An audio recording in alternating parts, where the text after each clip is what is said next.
So, what if I told you that a drug could have a secret identity, like a totally different life? We're about to dive into this really cool story from the world of medicine that, well, it completely flips the script on that old idea that more is always better. I mean, just think about that for a second, right? We're so used to thinking that a bigger problem needs a bigger solution. But what if the real answer was to scale things way, way back? That's what we're going to unpack today, how a teeny tiny dose of a pretty well-known drug is doing exactly that. All right, so let's start at the beginning. We're kicking things off with a drug that had a very specific, a very well-defined job for decades.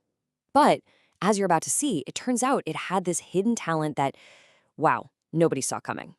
Okay, first, let's meet our main character, naltrexone. This is the drug in its original form. It got FDA approval way back in 1984, and it's typically prescribed at about 50 milligrams. Its whole purpose is to be a blocker. It basically latches onto these receptors in your brain and just stops opioids from having any effect. A really, really important job for sure. Okay, and this is where the story gets absolutely fascinating. At its standard high dose, naltrexone is like a constant blockade. But at a tiny fraction of that dose, what we now call low-dose naltrexone, or LDN, its job completely flips on its head. I mean, this is a huge shift in thinking. It goes from being this like brute force blocker to a subtle modulator, almost like a coach that just helps your body's own systems work better. Now, it's really important to get this term down. Off-label use. When doctors prescribe LDN, this is what they're doing. And this is a totally common and legal practice in medicine. It just means we've discovered new benefits for a drug that go way beyond its original FDA-approved purpose. And that's exactly what's happening with naltrexone's second act. So you're probably wondering, how on earth does this work, right? How can a dramatically smaller dose have such a different, and in a lot of cases, a really beneficial effect? Well, the best way to think about it is like hitting a temporary reset button on your body's own internal pharmacy. The process is actually pretty straightforward, and you can break it down into 3 key steps. Okay, so first, you take that low dose, and it just temporarily blocks some of your body's endorphin receptors for only a few hours. Then, your body senses this brief shortage, and it's like, whoa, hang on, we need more of those feel-good chemicals. So it ramps up its own production of natural endorphins. And then, for step 3, when the LDN wears off, all those receptors are now wide open to this new, bigger supply of your own endorphins. And that's what leads to some pretty amazing benefits.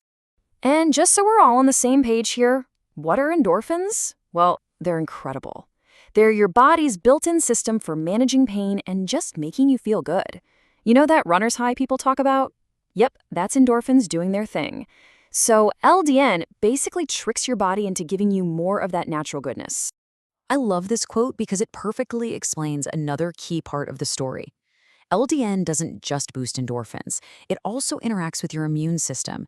But here's the cool part. It doesn't suppress it or put it into overdrive. Instead, it acts as a modulator. This fire drill analogy is perfect. It keeps the system alert and functioning the right way without, causing total chaos like a fire hose would. And it gets even cooler. There's another layer to this. The science suggests LDN can also calm down these specific immune cells in your nervous system called glial cells. You can think of them as the nervous system's security guards. Sometimes they get a little overactive and raise a false alarm, which can lead to chronic pain and inflammation. By kind of soothing them, LDN helps turn the volume down on those pain signals. So the big takeaway here is that LDN is working on multiple pathways at once. Okay, so we've covered the how. It's pretty amazing stuff. Now let's talk about the who. Given all these unique effects, where are doctors and practitioners actually using LDN off-label? The benefits really seem to cluster around 3 main areas. First up, reducing inflammation all over the body. Second, modulating the immune system, helping it find that healthy, happy balance. And third, because of that awesome endorphin boost we just talked about, it can help enhance your mood and just your overall sense of well-being. And that's exactly why it's being explored for such a huge range of conditions. We're talking about things like autoimmune diseases, Hashimoto's or Crohn's, for example, or chronic pain conditions like fibromyalgia, and it's even being used to support some mental health challenges. Now, it's not a magic bullet or cure-all, but it's a super versatile tool because it works by helping the body's own regulatory systems get back on track.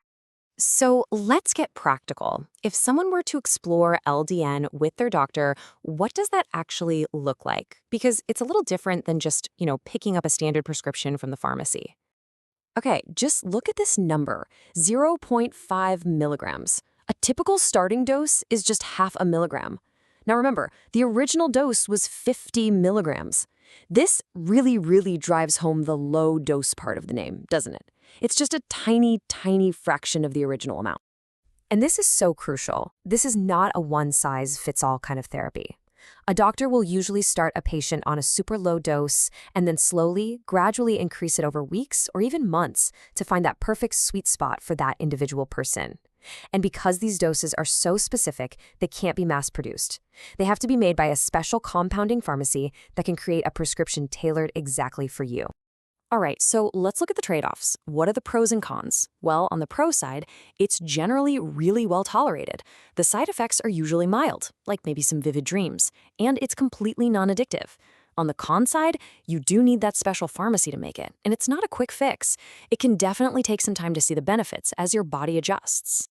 Okay, let's zoom out for the big finish here. The journey of naltrexone from this high-dose blocker to a low-dose modulator, it's really more than just a story about one single drug. It's such a powerful reminder of this totally counterintuitive idea that sometimes in medicine, less is truly more. It's not always about hitting a problem with overwhelming force. Sometimes the most elegant solution is to just apply a gentle, intelligent nudge that lets the system heal itself. It's all about working with the body's complexity, not fighting against it.